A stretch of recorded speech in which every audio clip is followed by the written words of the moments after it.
नमस्कार दोस्तों, आप देख रहे हैं इंडिया फायर न्यूज़। पेट्रोल के दाम अभी भी उसी स्तर पर हैं जिस स्तर पर आपके पसीने छूट रहे हैं। भीषण गर्मी हो रही है, बीच बीच में बारिश हो जाती है, मगर पेट्रोल के दाम गिरने का नाम नहीं ले रहे हैं। ऐसे में आपको एक क्लिप याद होगी जो कि अभी हाल ही में पिछले महीने वित्त मंत्री यानी फाइनेंस मिनिस्टर निर्मला सीतारमण ने एक प्रेस कॉन्फ्रेंस के ज़रिए लोगों को बताया था उस क्लिप में कि भाई ये जो पेट्रोल के दाम बढ़ रहे हैं ना, ये पुरानी सरकार के जो ऑयल बॉन्ड्स उन्होंने नहीं भरे हैं, ये उसकी वजह से हमें पेट्रोल के दाम बढ़ाने पड़ रहे हैं ताकि हम पुरानी सरकार की कमियों को पूरा कर सकें। यानी कांग्रेस की सरकार के कार्यकाल में उन्होंने ऑयल बॉन्ड्स नहीं भरे हैं, उनका भुगतान नहीं किया है, तो अब हम उनकी गलतियों का भुगतान कर रहे हैं, इसलिए हम आपको पेट्रोल महंगा दे रहे हैं। ये बात कही थी निर्मला सीतारमण ने। अब देखिए इनका ये बयान सुनने के बाद काफ़ी लोगों को लगा होगा कि भाई सरकार कितनी बेचारी मजबूर है कि कांग्रेस की गलतियां वो अब तक भुगत रही है। कांग्रेस ने जितनी ऑयल बॉन्ड्स नहीं भरे हैं सरकार उसको भर रही है, भाई इसलिए पेट्रोल हम महंगा ले रहे हैं।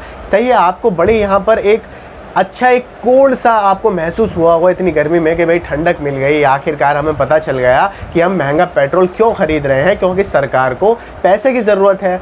मगर असलियत अब सामने आ गई है, सरकार ऐसा कोई पेमेंट नहीं कर रही है, सरकार कोई ऑयल बॉन्ड्स नहीं भर रही है। ये आपसे बहुत बड़ा झूठ बोला गया है वित्त मंत्री द्वारा। और आखिर क्यों झूठ बोला गया है, क्यों आपकी जेब झूठ बोलकर काटी जा रही है पेट्रोल डीजल के नाम पर, ये आपको समझने की ज़रूरत है। तो इस वीडियो को एंड तक देखिएगा और जिम्मेदारी से बहुत ध्यान से सुनिएगा। जो मैं आपको बताने वाला हूँ इसका खुलासा एक आरटीआई से हुआ है। एक आरटीआई जो कि ऑल इंडिया तृणमूल कांग्रेस यानी टीएमसी से एक नाता रखते हैं, साकेत गोखले।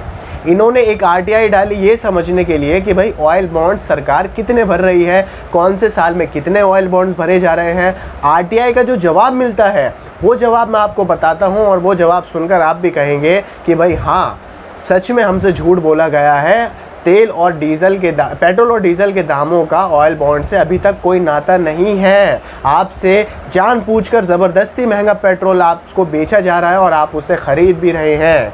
ये आरटीआई मैं आपको दिखाता हूँ ट्विटर पर पहले इनके ट्वीट पढ़िए आप साकेत गोखले की। ये लिखते हैं, lies of N Sitharaman on fuel prices on 16 August finance minister justified fuel price hikes by citing oil bonds and said significant amount is going for interest and principal repayment. What unfair burden on me? अब RTI मैं आपको बताता हूँ, वो इसमें tweet में कह रहे हैं, मैं आपको हिंदी में बता दूँ कि भाई वित्त मंत्री ने ये कहा था कि हमें इंटरेस्ट और प्रिंसिपल रीपेमेंट करनी पड़ रही है ऑयल बॉन्ड्स की, इसलिए हम पर बर्डन है, इसलिए हम महंगा तेल बेच रहे हैं। अब आरटीआई में क्या खुलासा होता है स्क्रीन पर पढ़िए, आपको मैं पूरा दस्तावेज दिखा रहा हूँ आरटीआई का, जहाँ जो पीली हाईलाइटेड पीले कलर में जो लाइन है वो आपको मैं पढ़कर सुनाता हूँ जो कि आपके लिए ज़रूरी है।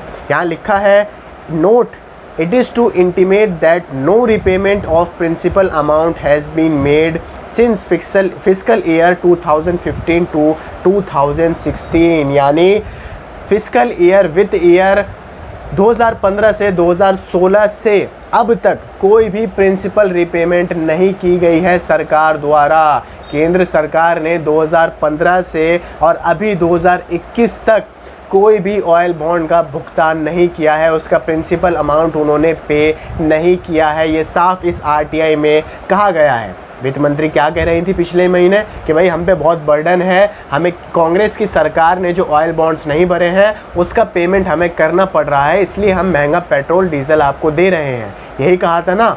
मगर आरटीआई में सरकार ने खुद इस बात को मान लिया कि भाई हमने 2015 से कोई भी पेमेंट नहीं करी है।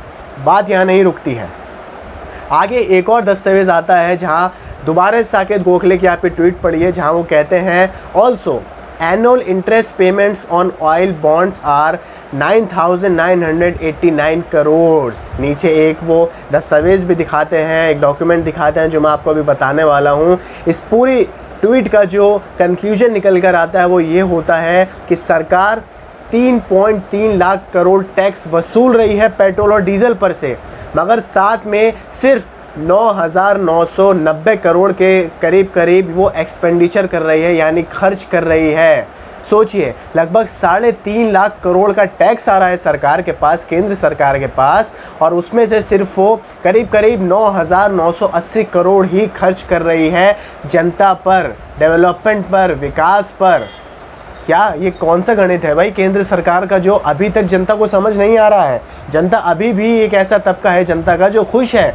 100 रुपये, 110 रुपये, 120 रुपये, आप उन्हें 500 रुपये लीटर पेट्रोल भी बेचेंगे तो भी वो खुश ही रहेंगे।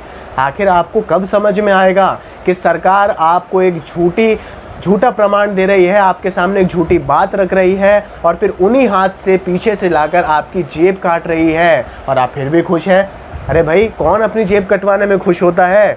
कौन खुश होता है जब इंटरनेशनल मार्केट में कच्चे तेल के दाम कम हो फिर भी आप अपने देश में महंगा तेल खरीद रहे हो? क्या बेवकूफ़ी है ये बात। एक और पिक्चर दिखाकर मैं बात अपनी ख़त्म करूँगा, जिस पिक्चर में टाइम्स ऑफ इंडिया प्लस की पिक्चर है, उन्होंने अपने ट्विटर पोर्टल पर इस पिक्चर को शेयर किया, जहां वो लिखते हैं why oil bonds is not the reason petrol is ₹100 पर लीटर। ऑयल बॉन्ड्स असल में क्यों रीज़न नहीं है कि पेट्रोल 100 रुपये पर लीटर बेचा जा रहा है। ये पिक्चर को देखिए आप, जहां साफ लिखा है कि हर 1 लीटर पर आप 100 रुपये देते हैं, यानी कंज्यूमर जनता 100 रुपये का 1 लीटर पेट्रोल खरीदती है, जिसमें से केंद्र को 32 रुपये, करीब 33 रुपये केंद्र सरकार के पास जाता है टैक्स के रूप में, और उसमें से ऑयल बॉन्ड्स का जो बर्डन है वो सिर्फ 1 रुपये है। यानी 100 रुपये पर लीटर पेट्रोल आप खरीद रहे हैं ना, तो उसमें से सिर्फ 1 रुपये है जो ऑयल बॉन्ड्स का बर्डन, ऑयल बॉन्ड्स का दबाव है सरकार के ऊपर पर लीटर, सिर्फ 1 रुपये पर लीटर। तो सोचिए आप, आखिर ऑयल बॉन्ड्स, कांग्रेस सरकार की जो गलतियां बता रही है ऑयल बॉन्ड्स की, भाजपा सरकार, कैसे ऑयल बॉन्ड्स भला अफेक्ट कर सकते हैं तेल और डीजल के दामों को। तो आप लोग खुश रहिए, आप 100 रुपये, 110 रुपये पर लीटर पेट्रोल डीजल खरीदते रहिए, मगर सोचिए कभी को आपको जब 60, 65, 70 रुपये पर लीटर पेट्रोल मिलता था तो आपकी जेब में 30 रुपये बचते थे। उन 30 रुपये से आप अपने घर के लिए, अपने लिए, अपने बच्चों के लिए, अपने परिवार के लिए क्या कुछ खरीद सकते थे, क्या कुछ कर सकते थे। ज़रा इस बात पर रात में बैठकर आराम से सोचिएगा और फिर अपनी राय सोशल मीडिया पर आकर रखिएगा। आप लोग इस बारे में जो भी अपनी राय रखना चाहते हैं मुझे कमेंट बॉक्स में आप अपनी राय दे सकते हैं। आपको खबर पसंद आई, इन्फॉर्मेशन पसंद आई, इसे लाइक कीजिए, आगे शेयर कीजिए और चैनल को सब्सक्राइब करके बेल आइकन को भी प्रेस कर दीजिए ताकि आपको सारे नोटिफिकेशंस मिलते रहें। मुझे दीजिए इजाज़त, आदाब, नमस्कार।